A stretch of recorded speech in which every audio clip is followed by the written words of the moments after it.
الحمد للہ نحمده ونصلی علی رسوله الکریم اما بعد۔ سورۃ البقرہ کی آیت نمبر 57 اس کی تفسیر بیان کی جا چکی ہے۔ اب اس آیت کریمہ سے ہمیں کیا سیکھنے کو ملا انشاءاللہ اس کا ذکر کیا جا رہا ہے۔ اس آیت کریمہ سے ہمیں پہلی بات تو یہ معلوم ہوئی کہ اللہ تعالیٰ نے اپنے بندوں کے لیے بہت ساری نعمتیں تیار کی ہوئی ہیں۔ انہی بڑی بڑی نعمتوں میں سے ایک نعمت انسان کے اوپر جو اللہ نے کی ہے وہ ہے سایہ، یعنی انسان کو دھوپ اور تپش اور حرارت سے بچنے کے لیے دھوپ کی اس کے لیے سایہ اللہ رب العالمین نے تیار کیا ہوا۔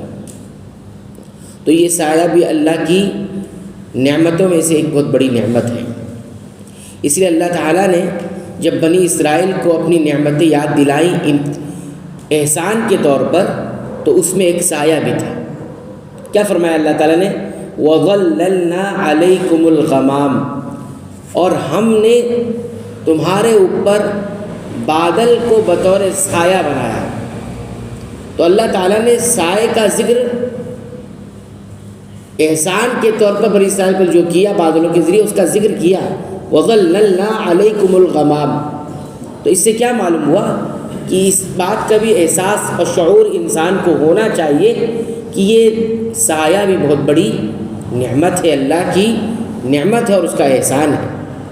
یہاں تو بطور احسان ذکر کیا ہے، لیکن سورہ نحل کی 81 نمبر آیت میں اللہ تعالیٰ نے خاص طور پر اس نعمت کا ذکر نعمت کے طور پر کیا ہے۔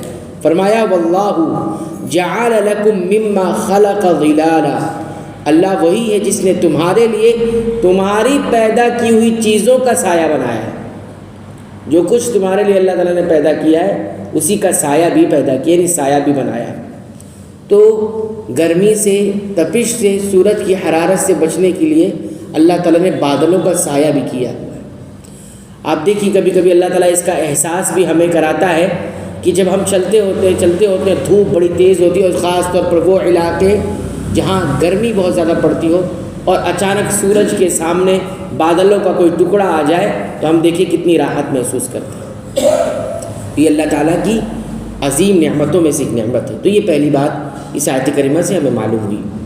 دوسری بات غور سے سنیے، وہ یہ ہے کہ یہ جو بادل جو ہوتے ہیں، غمام جس کو کہا گیا ہے، یہ چلتے تو ہیں لیکن اللہ کے حکم سے چلتے ہیں۔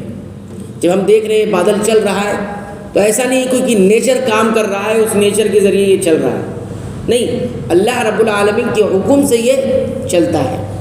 کیونکہ اللہ تعالیٰ نے کیا کہا؟ وَظَلَّلْنَا عَلَيْكُمُ الْغَمَامَ، اور ہم نے تمہارے اوپر اس غمام کو یعنی اس بادل کو سایہ بنایا۔ تو یہ بادل اگر اپنے آپ نیچر سے کام کر رہا ہے، فطرت سے کام کر رہا ہے، تو یہ جہاں اس کو لگا دیا گا وہیں رہنا چاہیے تھا، لیکن اللہ تعالیٰ نے اس کو حکم کیا کہ ٹھیک ہے، یہ قافلہ جہاں چل رہا ہے بنی اسرائیل کا اور نبی کا، تم وہاں اس کے ساتھ چلو۔ تو اس لیے بطور خاص بادل کے ساتھ اللہ تعالیٰ نے کیا کہا؟ وَظَلَّلْنَا۔ تو ہم یہ کہیں گے کہ یہ کائنات میں جو چیزیں کام کر رہی ہے اپنے مقررہ وقت کے مطابق، یہ اپنے سے کام نہیں کر رہی ہے۔ کون اس کو حکم دے رہا ہے؟ اللہ تعالیٰ۔ اللہ تعالیٰ کے حکم، اس کی اذن سے یہ چیزیں کام کر رہی ہیں۔ یہ دوسری بات ہوئی۔ تیسری بات ہم دیکھتے ہیں وہ یہ ہے کہ اللہ نے بنی اسرائیل پر بہت ساری نعمتیں کی ہیں اور اس کا جو ہے ذکر بھی کیا ہے۔ ایک نعمت یہ بھی ذکر کی ہے کہ اللہ تعالیٰ نے ان کے لیے کیا اتارا ہے؟ آسمان سے اوپر سے من اور سلوہ اتارا، جیسا کہ کل کے درس میں ذکر آیا۔ اور یہ ان کے پاس کیسے آتا تھا؟ بدون تعب ولا مشقت، نہ ان کو اس کھانے کے لیے تھکن اٹھانی پڑتی ہے اور نہ مشقت دشواری اٹھانی پڑتی ہے۔ آپ دیکھیے انسان کو آج اللہ تعالیٰ نے نظام رکھا ہوا ہے کہ کھانے کے لیے، روزی کے لیے مشقت بھی اٹھانی پڑتی ہے اور تھکن بھی اٹھانی پڑتی ہے۔ جب تک تھکن نہیں اٹھاتا، جب تک مشقت نہیں اٹھاتا، اسے کھانا رزق نہیں ملتا۔ لیکن بنی اسرائیل پر کتنا بڑا احسان تھا کہ وہ صرف جو ہے وہ چلتے، سفر کرتے اور رزق کی تلاش میں نہیں نکلتے، ان کے لیے کھانا آسمان سے من و سلوہ کی شکل میں آتا، جس کے لیے ان کو محنت نہیں کرنی پڑتی تھی اور نہ کوئی مشقت دشواری اٹھانی پڑتی تھی۔ تو یہ اللہ تعالیٰ کی ایک ایسی نعمت تھی جو اللہ نے اس کا تذکرہ انہیں کیا، انہیں یاد دلایا۔ اور اس لیے بعض علماء نے اس کو کہا، اس کو المن کیوں کہا گیا؟ من، اس کا نام، اس کو ہم من و سلوہ کہتے ہیں، تو من اس لیے کہا گیا کہ من اس چیز کو کہتے ہیں جو انسان کو بغیر مشقت کے، بغیر تھکن کے حاصل ہو جائے۔ اور من احسان کو بھی بولتے ہیں نا، احسان کسی کے اوپر کوئی کرتا ہے تو اس پر اس کو کچھ خود مشقت اٹھانی نہیں پڑتی ہے۔ کسی کے ساتھ اگر سامنے سے بڑھ کے کسی نے کوئی احسان کر دیا، نیکی کر دی، تو اس کے لیے وہ احسان ہوتا ہے، من ہوتا ہے۔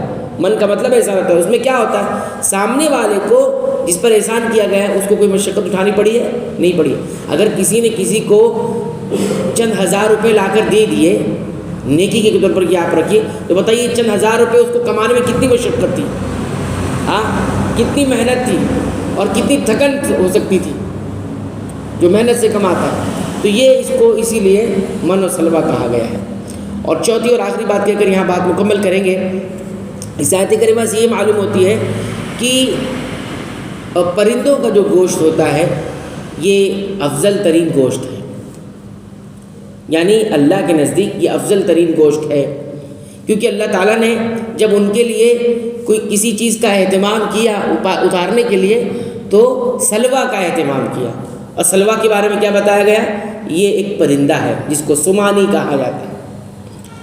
تو یہ اور یہ بھی بتایا گیا ہے کہ یہ اہل جنت کا بھی، یعنی جنتیوں کا بھی یہ گوشت ہے، یعنی جنتیوں کے لیے بھی خاص طور پر پرندوں کے گوشت تیار کیے گئے ہیں۔ اللہ تعالیٰ نے خود فرمایا وَلَحْمِ طَيْرٍ مِّمَّا يَشْتَهُونَ، ان کے لیے پرندوں کا گوشت ہوگا جس کی وہ چاہت کریں گے۔